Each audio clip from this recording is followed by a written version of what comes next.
कुछ दिन पहले ऑपोजिशन पार्टीज के लीडर्स के साथ गए और अब हम कांग्रेस पार्टी के जो सीनियर लीडर्स हैं उनके साथ गए।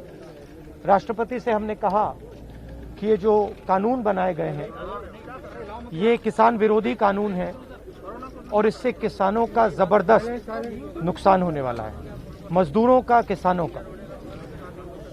सरकार ने कहा था कि ये कानून किसान के फायदे के हैं और देश को दिख रहा है कि किसान कानून के खिलाफ खड़ा हुआ है। और मैं प्रधानमंत्री जी से कहना चाहता हूं कि ये किसान हटेगा नहीं। प्रधानमंत्री को ये नहीं सोचना चाहिए कि किसान और मजदूर घर चले जाएंगे, नहीं जाएंगे। जब तक ये कानून वापस नहीं लिया जाएगा, जॉइंट सेशन कीजिए और कानून को एकदम वापस लीजिए, क्योंकि किसान वापस नहीं जाने वाला है। और हम सब, विपक्ष की सब पार्टियां किसानों के साथ, मजदूरों के साथ खड़े हैं और खड़े रहेंगे। जिस प्रकार से ये कानून पास किया गया वो भी बिल्कुल गलत था। बिना डिबेट किए, बिना किसानों से चर्चा किए, बिना मजदूरों से पूछे ये कानून ऊपर से थोप दिए गए हैं और इन कानूनों को हटाना ही पड़ेगा, विद्रॉ करना ही पड़ेगा। हम 3 लोग राष्ट्रपति के पास गए हैं, बट हम करोड़ों सिग्नेचर्स लेके गए। हम किसान की आवाज राष्ट्रपति जी को तक ले गए। सर्दी का मौसम है और पूरा देश देख रहा है कि किसान दुख में है, दर्द में है और मर भी रहे हैं। प्रधानमंत्री को सुनना ही पड़ेगा। और मैं एडवांस में चीज बोल देता हूं। मैंने कोरोना के बारे में बोला था कि नुकसान होने जा रहा है। उस समय किसी ने नहीं बात सुनी और आज मैं फिर से बोल रहा हूं, किसान के सामने, मजदूर के सामने कोई भी शक्ति नहीं खड़ी हो सकती है। अगर प्रधानमंत्री जी ने कानून वापस नहीं लिए, सिर्फ बीजेपी को नहीं, सिर्फ आरएसएस को नहीं, देश को नुकसान होने जा रहा है। बीजेपी, नरेंद्र मोदी जी का एक ही लक्ष्य है और वो किसान समझ गया है, मजदूर समझ गया है। लक्ष्य है कि उनके आसपास जो 2, 3, 4 बड़े क्रोनी कैपिटल्स हैं, उनके लिए पैसे बनाने का काम नरेंद्र मोदी जी करते हैं। जो भी नरेंद्र मोदी जी के खिलाफ खड़े होते हैं वो उनके बारे में कुछ ना कुछ गलत बोलते रहते हैं। किसान खड़े हो जाएंगे तो किसान को आतंकवादी बोलेंगे, मजदूर खड़े हो जाएंगे तो मजदूर को आतंकवादी बोलेंगे। एक दिन अगर मोहन भगवत खड़े हो गए तो कहेंगे ये भी आतंकवादी है। मतलब जो भी नरेंद्र मोदी जी से सत्ता लेने की कोशिश करेगा वो आतंकवादी है। और नरेंद्र मोदी किसके लिए काम कर रहे हैं वो मैंने आपको बता दिया। उनके 2-3 आसपास के क्रोनी कैपिटलिस्ट हैं जिनको वो पूरा का पूरा हिंदुस्तान पकड़ा रहे हैं। ये reality. Look, the point is, it's a very simple thing. There are millions of people who live off our agricultural system. Large percentage of our people live off our agricultural system. These are laborers, they are farmers, they are small traders. These are these people. And they are the backbone of the country. Now, we understand that agriculture has to be reformed. What we are saying is that if you destroy this system, these millions of people will have nothing to do. They will not be able to feed themselves. And you will create massive destruction, massive pain in the country. Why is the Prime Minister doing this? It is a very simple calculation. The Prime Minister is doing this because he wants to help 2 or 3 business people. He does not care what happens to these people. He will construct whatever narrative he has to construct to make sure that the wealth transfer that is taking place to 3 or 4 people continues. He will call people terrorists. He will call people anti-nationals. He will call people criminals. He will do whatever he has to do to transfer the wealth from these people, the backbone of this country, to those people. 3 or 4 of them, 5 of them. That's the crux. And we are fighting this. We are saying that in India, where you have destroyed the agricultural system, will not function. Just like I said, take corona seriously. Corona is going to kill people in massive numbers if you do not act. At that time they said, scaremongering. Now they're not saying scaremongering. When I suggested to the Prime Minister that do not do this in a centralized way, give power to the chief ministers, he didn't do it. He caused thousands and thousands of people to die because he didn't do it. And then afterwards, after I said it in the press conference, he did it.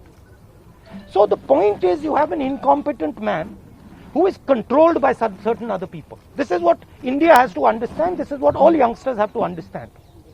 You have an incompetent man who doesn't understand anything, running a system on the behalf of 3 or 4 other people who understand everything. And their aim is to take huge amounts of money from the poor people of India and put it in their pockets. And that is what we are fighting. And frankly, it doesn't matter what you think right now, because all of you will face this. There's not going to be a single person in this country who's not going to face this. If you're a farmer, you will face it. You're a small businessman, you will face it. You're a journalist, you will face it. This is an assault on the idea of India. That is why we're standing here. That is why I've gone to the president. That is why we've signed these forms. That is just not true. We are not allowed to go out. We are not allowed to go out of the ICC office. The police stops us from going out. Why don't you let us go out? Why don't you let me go and tour in the states? See what happens. Every single farmer of this country, every single labor of this country stand up. But आप police लगवाते हो, हाथरस जाते हो, arrest करते हो, तो AIC से हमारे एमपी को बाहर नहीं निकलने देते हो, और फिर कहते हो कि भैया मतलब सब कुछ ठीक है. और prime minister needs to realise that there is a limit to this. आपने थोड़ा सा करना है, आपने 2-3 लोगों की मदद करनी है, थोड़ा सा करना है, आप कर सकते हो. बट जिस प्रकार से नरेंद्र मोदी कर रहे हैं, मैं फिर से दोहरा रहा हूं, हिंदुस्तान के किसी भी युवा को रोजगार नहीं मिलेगा. सारे छोटे बिजनेस, सारे मिडिल साइज बिजनेस खत्म हो जाएंगे. और दूसरी बात याद रखिए, जिस चीज को आप सब भूल गए हैं, चाइना बॉर्डर पे बैठा है. चाइना ने हिंदुस्तान की हजारों किलोमीटर जमीन छीन ली है. प्रधानमंत्री उनके बारे में क्यों नहीं कहते? उसके बारे में चुप क्यों है? तो मेरा कहना है कि पूरा का पूरा कॉम्बिनेशन बन रहा है. एक तरफ आप अपने सिस्टम को तोड़ रहे हो, आप अपने लोगों को लड़ा रहे हो, आप अपने किसान को मार रहे हो, मजदूर को मार रहे हो, और दूसरी तरफ बाहर से फोर्सेस देख रही हैं, कह रहे हैं कि बहुत अच्छा है, नरेंद्र मोदी हिंदुस्तान को कमजोर कर रहा है और हमारे लिए अच्छी अपॉर्चुनिटी बनने जा रही है. मैं देश को बता रहा हूं, मैं वार्निंग दे रहा हूं कि आप देखिए क्या हो रहा है. और मैं आपको भी कह रहा हूं, प्रेस वालों को भी कह रहा हूं, मैं समझता हूं कि आपको सैलरी मिलती है और आपके लिए बहुत मुश्किल है. मैं समझता हूं बात, इसलिए आप नहीं कह पाते हो जो आपको कहना है. मगर आपके देश को, हमारे देश को बहुत जबरदस्त नुकसान होने वाला है. बहुत डेंजरस रास्ते पर यह देश चल रहा है. डिटेन करना, मारना, पीटना, ये इनका तरीका है, बट हम नहीं डरते नहीं. ये आप किस देश की बात कर रहे हो? ये कौन सी देश की बात कर रहे हो? डेमोक्रेसी? ये मतलब कौन से देश की बात कर रहे हो? इंडिया की बात कर रहे हो? इंडिया में कोई डेमोक्रेसी नहीं है. डेमोक्रेसी इंडिया में ये मतलब आपके इमेजिनेशन में हो सकती है, मगर रियलिटी में है नहीं. Thank you. गुलाम नबी कुछ कहें? आप कुछ कहें? सवाल ये है, इन्वेस्टमेंट कौन करेगा और इन्वेस्टमेंट का फायदा किसको मिलेगा? सवाल ये है. नहीं, सुनिए, सवाल ये है कि हिंदुस्तान के एग्रीकल्चरल सिस्टम में कौन इन्वेस्ट करेगा और कौन पैसा बनाएगा। हिंदुस्तान के एग्रीकल्चरल सिस्टम में आज तक किसान ने इन्वेस्टमेंट किया है, मजदूर ने इन्वेस्टमेंट किया है। ये जो जवान हमारी सेना बॉर्डर पे खड़े हैं, इनके माता पिताओं ने किया है। इन्वेस्टमेंट ये करते हैं और रिटर्न किसको मिलता है?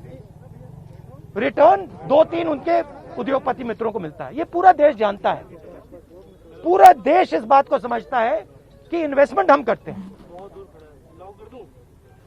आपके माता पिता क्या करते हैं? हाँ, आप एग्रीकल्चर फार्मर थी, अब आप जर्नलिस्ट हैं, है ना? तो आप जानते हो कि आपके फादर ने इन्वेस्टमेंट किया या नहीं? नहीं, मैं तो जानती हूँ, लेकिन अरे मैं आपसे पूछ रहा हूँ, आप देश की महिला हैं, आपके पिता ने इन्वेस्टमेंट किया ना? मेरी मदर फार्मर है, उन्होंने इन्वेस्टमेंट किया ना? किसके लिए इन्वेस्टमेंट किया? क्या इन 2-3 लोगों के लिए इन्वेस्टमेंट किया, या आपके परिवार के लिए किया, आपके एजुकेशन के लिए किया, आपके स्वास्थ्य के लिए किया, आपके स्वास्थ्य के लिए किया, आपके एजुकेशन के लिए किया? मगर ये जो 2-3 बिजनेसमैन है उनके लिए तो नहीं किया ना।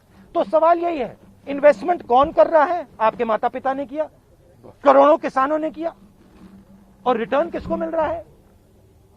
यही हम पूछना चाह रहे हैं कि क्या कांग्रेस की कोई रणनीति है इस बात को काउंटर करने के लिए, गांव तक जाना? काउंटर करने की जरूरत, काउंटर आप क्या बात कर रही हैं? काउंटर करने, आप क्या बात कर रही हैं काउंटर करने के? मतलब आपको ये नहीं मालूम कि, अरे भाई आपको क्या, आप क्या हिंदुस्तान के किसान को बेवकूफ समझती हैं क्या?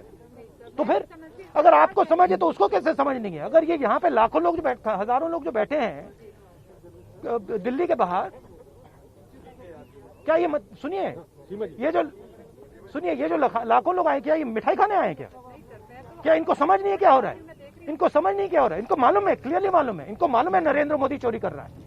इनको मालूम है कि ये दिन भर इन्वेस्टमेंट करते हैं, 24 घंटा इन्वेस्टमेंट करते हैं, और उधर इन्वेस्टमेंट कहीं और जाता है, रिटर्न कहीं और जाता है। Thank you.